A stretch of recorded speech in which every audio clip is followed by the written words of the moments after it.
Hello, my friends, and welcome back. Thank you very much for being with me again today. Interesting article coming from the Ukrainians, and this reporting is not providing some good news for them being the Ukrainians. Therefore, it's kind of like strange because they are going to tell us that the Russians actually conduct some offensive operations and they're kind of like successful. So let's see what's going on here in this article coming from Ukrainska Pravda. Russian forces make tactical gains on Avdiivka, Bakhmut and Lyman fronts, Ukraine's defense ministry reports. So Avdiivka, Bakhmut, Lyman. All right, let's see what those are. So this is obviously Ukraine. This is where the Russians are as of now. This is where the front line is. So Lyman, Avdiivka, and Bakhmut, was it? Yes. So this is Artemovsk. Artemovsk is Bakhmut for the Russians. Avdiivka is right here. And Lyman is somewhere in this area. Right here is Lyman. So I'm assuming this is the problem they're talking about. Because Lyman is here. And the Russians, this is the Russian map here. They don't show any special thing in Lyman. The black bubbles or circles here are where they are fighting face-to-face infantry. Fighting is not, face-to-face, not shelling and all that. I mean, that included. So let's see. In Bakhmut, it seems like the Russians advance that are going to encircle them here. And they have here only 2 square kilometers. That's all what the Ukrainians have here. That's it. And this is already broken. They can't bring more troops, they say. But I don't know. People say something today and then tomorrow they say something else. In the Avdiivka, the same scenario. They seem to maybe get encircled and is fighting in here. I found an article a few days ago coming from the Ukrainians saying that they could not bring anything in and nothing can come out. No vehicles. They were trying to help with some emergency vehicles and they couldn't get in because the Russians are shelling them right here. And nothing in Marinka here though. Let's see what the article says. Now that we know where they're located. And they kind of show Avdiivka here, how the Russians are around it, as was this map here. Avdiivka and Avdiivka. All right, got that covered. May 8, 2023. The Russian troops have recently been advancing on the Avdiivka, Bakhmut and Lyman fronts, enjoying certain tactical gains.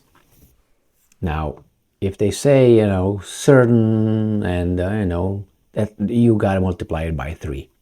If they report something like this, that means they're multiply it by 3. If they would talk about the Ukrainians' losses, then again, you multiply it by 3, and you do. If they report about their Ukrainian losses, as I said, if they report about Russian losses, you divide it by 3.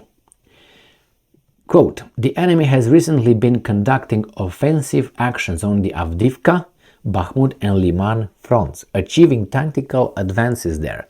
This is a source is the military media center, a media platform of Ukraine's defense forces coordinated by the country's defense ministry. At the same time, the enemy is on the active defensive on the Kupiansk, Novopavlivka, Orkhiv and Pridniprovia fronts.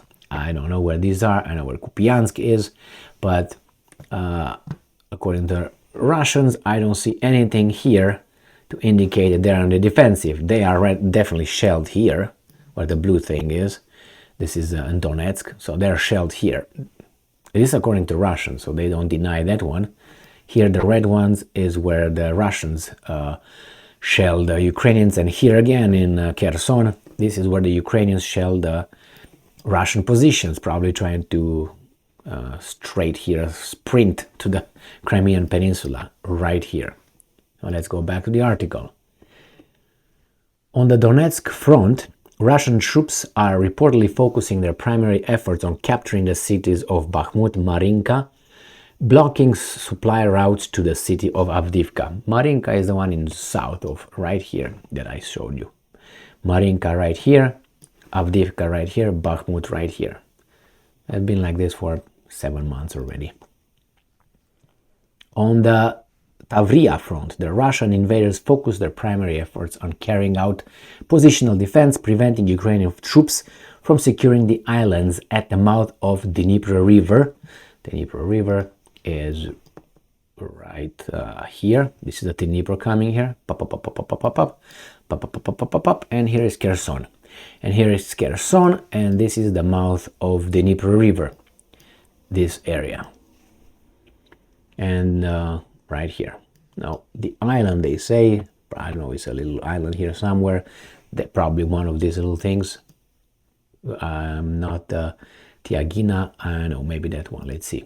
Again, Tavria front.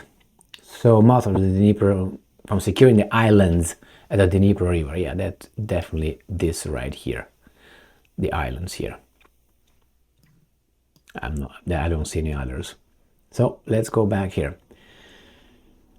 And the loss of control of the held frontiers and logistics routes in the occupied territories. Russia keeps 2 operational groups of troops in the border area of the Bryansk and Kursk Oblast. They are reportedly doing this to prevent the deployment of Ukrainian forces to areas of active hostilities. Kursk and Bryansk, they are right here.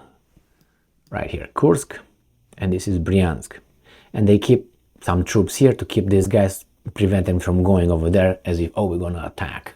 The same here. They have about, from the last time I checked, it was about 3,500 Russian military here in Belarus, out from 10,000. Then it was like 7,000. And now the last number I saw, 3,500. 3,500, you're not enough to harvest a, I don't know, 3 square miles field.